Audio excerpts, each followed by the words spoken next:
HighBridge, a division of Recorded Books, presents How to Be Well, The 6 Keys to a Happy and Healthy Life by Frank Lipman, MD, with Amelie Grieven. Read by Shaun Grindell. Introduction. You are listening to a field guide to being well in an increasingly unwell world. This book is a little different from other health books out there. In it, you won't find a strict doctrine on diet or a Spartan 3-week boot camp for instant transformation. Instead, this is a handbook filled with the everyday habits and practices you can deploy to launch a healthy lifestyle, or to sustain it, or even master it, depending on where you are starting from and your level of expertise. Just like a wilderness guide is used by novice and seasoned nature lovers alike, the first-timer needs tips on erecting a tent. The pro needs a primer on rappelling. How to Be Well is a manual of the essential skills that anyone can use to navigate safely and smoothly through the wild terrain of wellness today. It is designed to accompany you on the journey of your life and become dog-eared with use. And it is a wild world we find ourselves in today. I have been a doctor for more than 35 years, and never have I seen people feeling as sick and tired at such young ages as I see now. I have never felt such a surge of profit-driven interests, big food, big pharma, and big tech, shaping the ways we eat, think, and treat our bodies and mind. In addition, the number of brands and products promising to deliver better health is dizzying. If you are a health seeker, finding your way through this crowded landscape of information, misinformation, and glittering promise can feel disorienting. You might want to take the right steps to stay well and energized, and avoid the decline you are being told is inevitable as you age. You might want to resolve chronic symptoms, or get a handle on weight issues, or better your state of mind. But knowing the direction to start walking can be confounding, and having the time or energy to figure it out in the midst of a busy life, who has that? More and more, my patients want less talk and more action. They say, just tell me what I need to do. What I've observed is that the people who are most successful at achieving and then maintaining a healthy lifestyle, and who have the highest levels of vitality, resilience, and longevity, have found their way through this landscape thanks to 2 things. They have guides and mentors they turn to, who give them the information and inspiration they need to adopt small, meaningful habits, and they make change, according to their own needs, interests, and natures, incrementally building their strong and long-lasting house of health. How to Be Well is designed to give you the same ongoing guidance. Its purpose is simple: to help you build and maintain your resilient house of health, one that can weather the storms of modern living, that you enjoy inhabiting, and that is uniquely your own, constructed your way. In an era when many people say their primary care provider wouldn't recognize them on the street, this book exists to put responsibility and power firmly into your own hands. Today, more than any time in recent decades, the primary care provider is you. The Good Medicine Philosophy. Before we go any farther, let's think positive. Despite the alarming state of chronic illness in America and most other industrialized nations, despite the very rocky and vulnerable state of our healthcare system, and the prevailing and bank-breaking notion that more medicine is better when it comes to fixing problems, we are actually in the middle of a revolution. We are waking up to the much bigger and broader picture of how to be well, and that is what you will find in this book.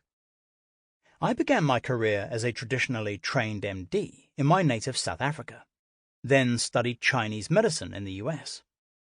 I became an adopter of functional medicine and was an early practitioner of implementing gut repair and detoxification to address 2 frequent root causes of illness which were getting overlooked. Today, those components merge under an umbrella that I officially term integrative medicine, but what I mainly call, quite simply, good medicine. Good medicine uses a wide and inclusive aperture to look at the state of your body and mind, and it looks for fundamental causes of weakness and imbalance before throwing drugs and medical interventions at a problem. It asks lots of questions. What are you eating? How are you sleeping? Do you wake up each day raring to go? How sedentary is your workday? Who cares about you? And how do you feel when you're alone?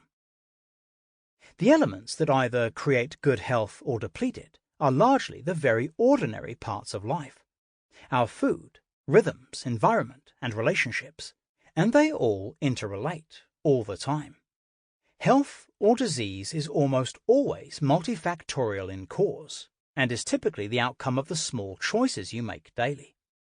You can eat the most pristine diet in the world, but if you're wound as tight as a drum, or feel cut off from support, or you exercise until you drop each day, the easeful well-being you desire can elude you.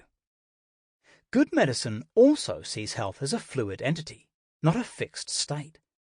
That means that what works for you today might not work so well in 5 or 10 years. Change is constant when it comes to your physical and mental state, and the way to ride those waves and truly be well is to know yourself well. Good medicine views you as an individual, the owner of a unique constitution metabolically, psychologically, and emotionally, not a one-size-fits-all machine that thrives on hard and fast rules. While there certainly are universal laws that apply to everyone with a human design, eating lots of vegetables is non-negotiable for nourishment, detoxification, and disease prevention, and sleep is essential for healing and repair.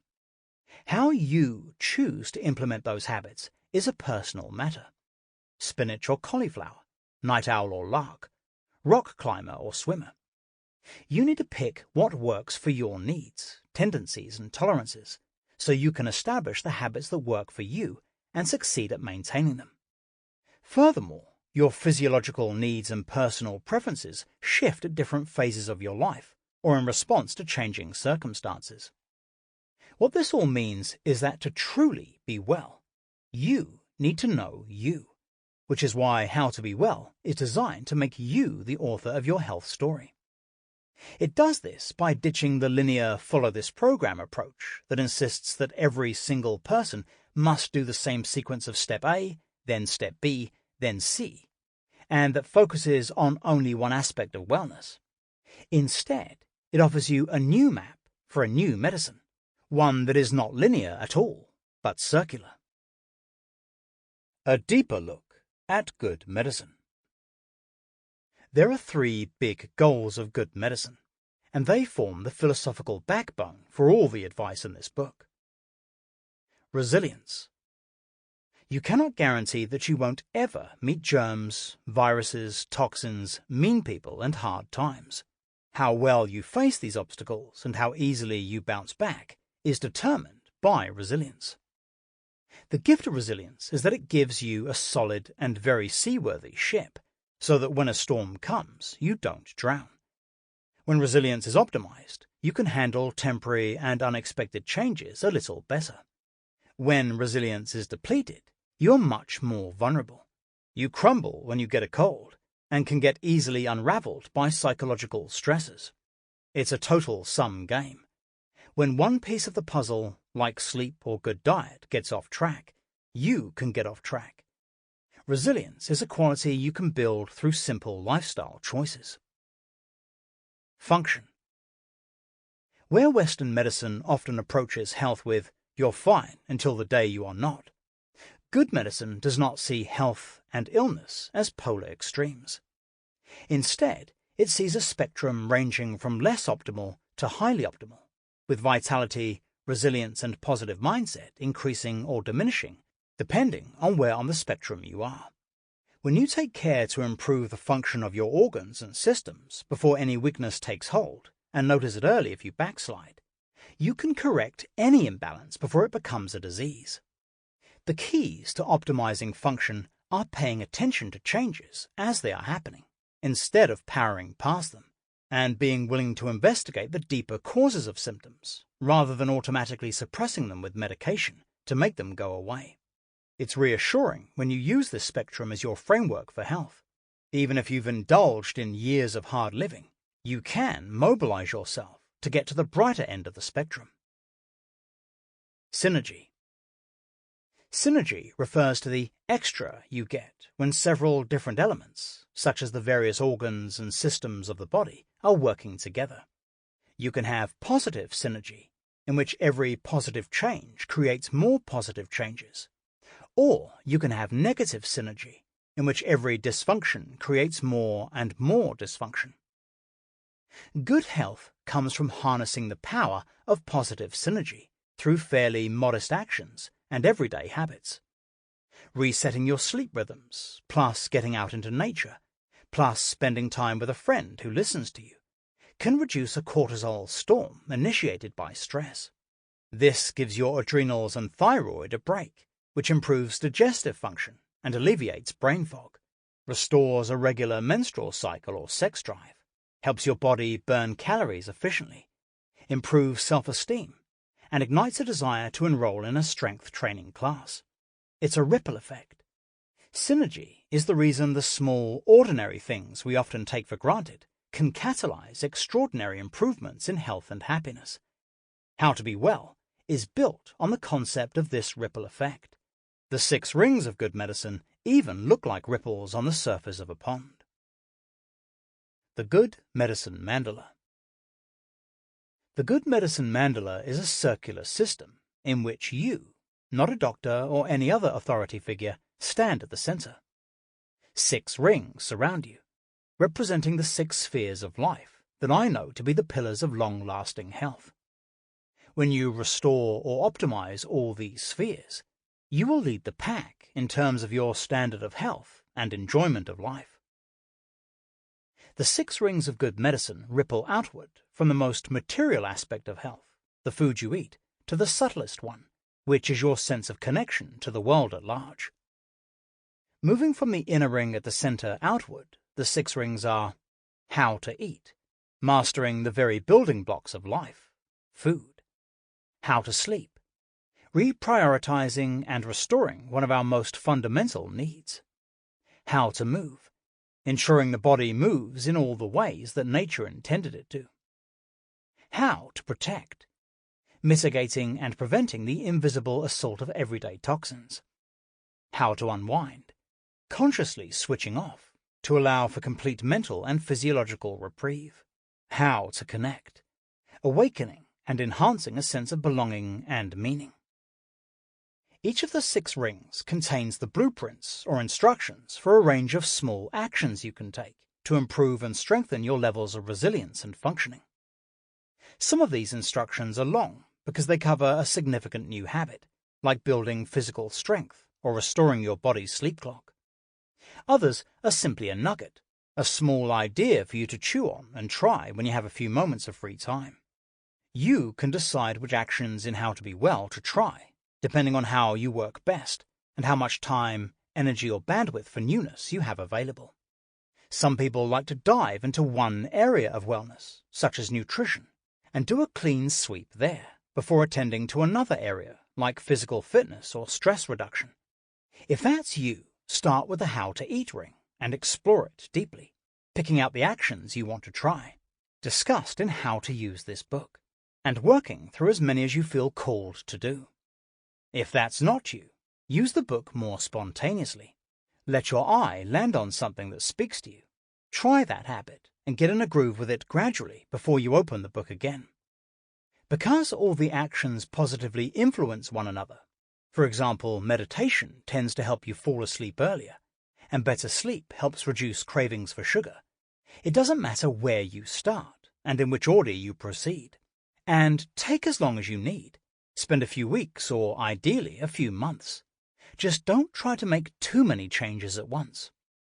What I've found in watching patients improve their health is that there is a common pattern to becoming well. One small success and one happily ingrained new habit paves the way for the next.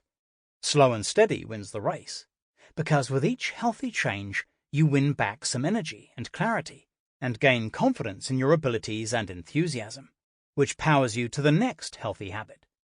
What science tells us is that once a habit is developed, it works effortlessly for you, partly because the brain loves habits. When lifestyle choices become habitual, they are automatic. This frees up energy for the brain to focus on more meaningful things, like problem-solving and creativity, and helps override the urges toward negative habits. The inspiration for the Good Medicine Mandala came from my clinical experience working with patients and observing what helps them make and stick to positive, health-giving changes. The efforts of my amazing team of health coaches at my practice, the 1111 Wellness Center in New York City, are partly to thank for this. They guide my patients to make the positive changes that I suggest. They don't push, bully, judge, or focus on things that are out of reach. They simply ask each patient, what do you think you can do today to help break down the goal of better health into bite-sized chunks? For breakfast, cut out the cereal and have some eggs. Take a 10-minute walk. Take 3 deep breaths before getting out of bed. Attend a woman's circle on Friday night. This level of personalization and practicality leads to success because that single new habit often leads to a widespread lifestyle upgrade. In case you're wondering what a mandala is, it's a visual tool used in meditation to help focus your mind and bring awareness and order to every part of yourself, body, mind, and spirit. I've adopted it as an organizing principle for a collection of habits, actions, and practices that you can use to improve and maintain your level of wellness. It is also a symbol to remind you that everything you learn about your health is actually, ultimately, about learning fully and profoundly about you.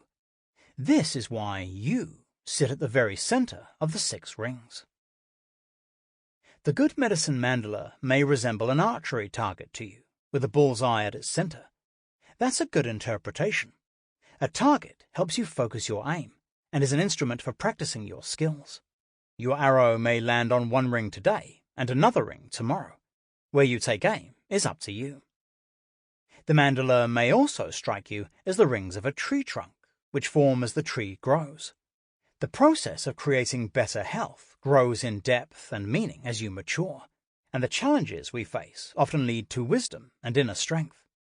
And if it looks like a ripple on a pond, spreading outward from a dropped pebble, touching one ring and then the next, and ultimately rippling out farther to the greater field around you, you've read enough to know that beautifully captures the aim of this book. If it looks a bit like a game, that's also intentional. Some of the best healers in the world use playfulness as a primary strategy because it helps you get past fear and fire up belief in your body's innate power to heal. Health is the outcome of the small choices you make on a daily basis. How to use this book. Begin anywhere you like. If concrete actions like eating more vegetables are easier to start with than investing in friendship, start at the first ring of the mandala, how to eat, and pick several actions or practices to focus on for the coming weeks. Some are things you can practice for a few days or a week, while others, like quitting sugar or switching to a low-carb diet, are lifestyle changes that may take longer to fully ingrain. Then, when you are ready for another practice, pick another section to look at. When you have completed as many actions from the How to Eat ring as you want to do, move to the next ring, How to Sleep, and pick a few actions that resonate with your needs. Keep moving from ring to ring, gradually working your way out to the subtler zones of connection and creativity and purpose. If you'd rather use this book in a choose-your-own-adventure kind of way, skip through it and pick the first thing that pops out as inspiring and interesting. Master that. If you like, make a note of what you did, then go through again, charting a more eclectic path. There is no minimum or maximum number of actions to take.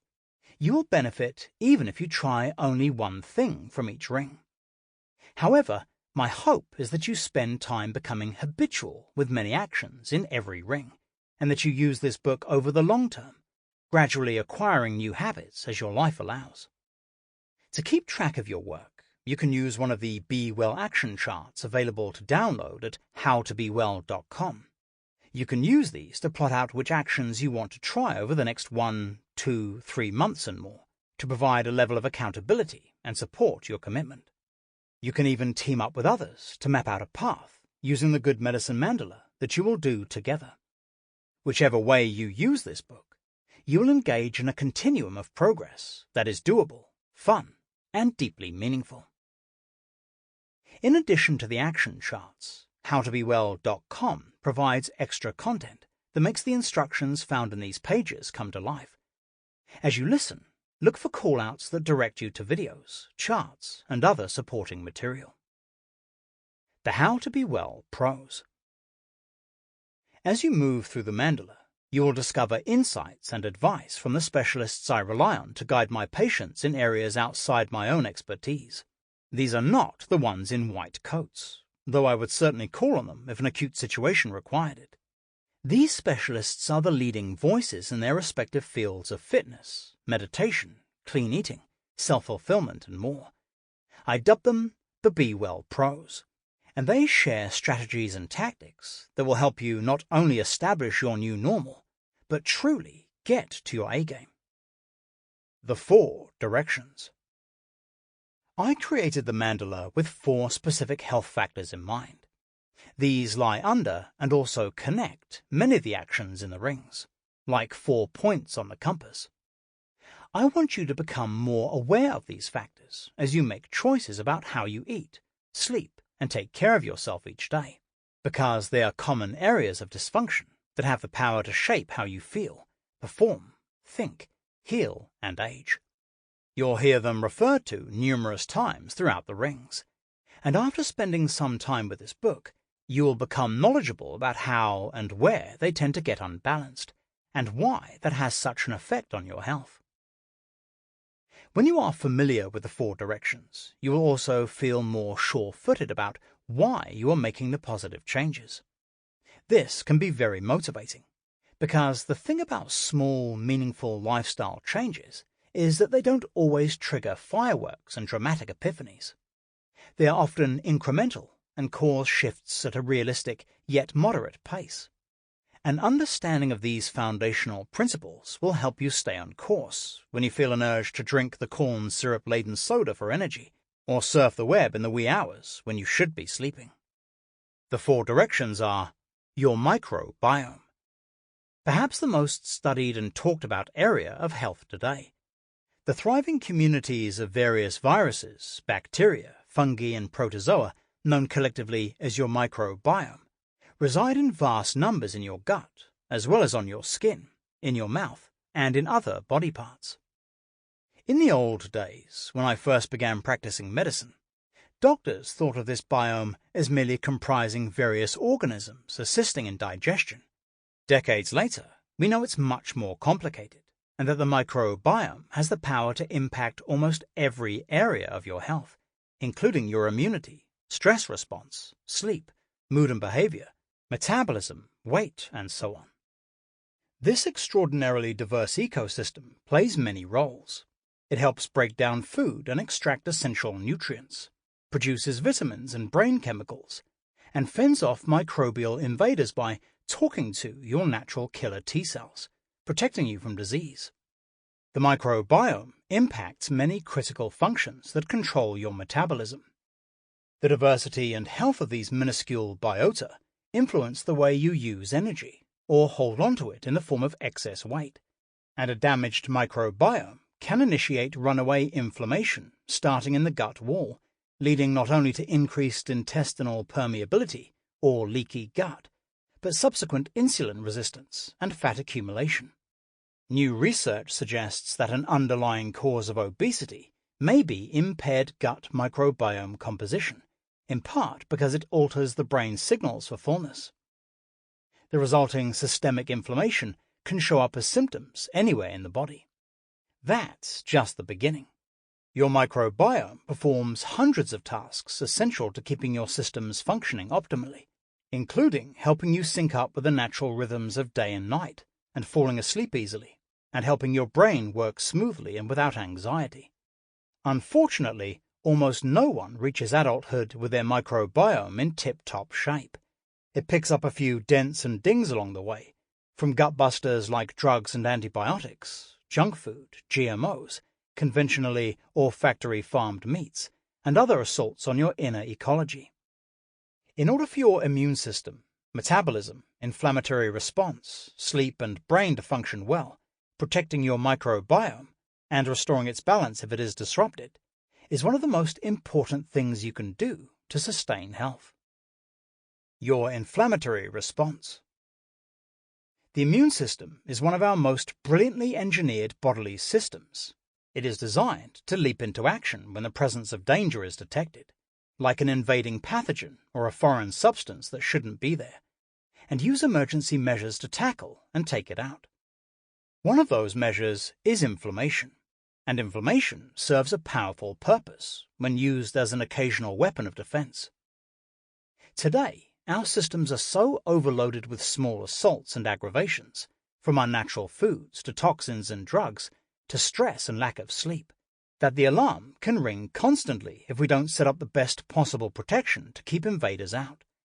Chronic inflammation initiated by lifestyle is often the starting point for diseases that are tragically becoming endemic, such as heart disease, cancer, obesity, arthritis, and many forms of dementia, including Alzheimer's.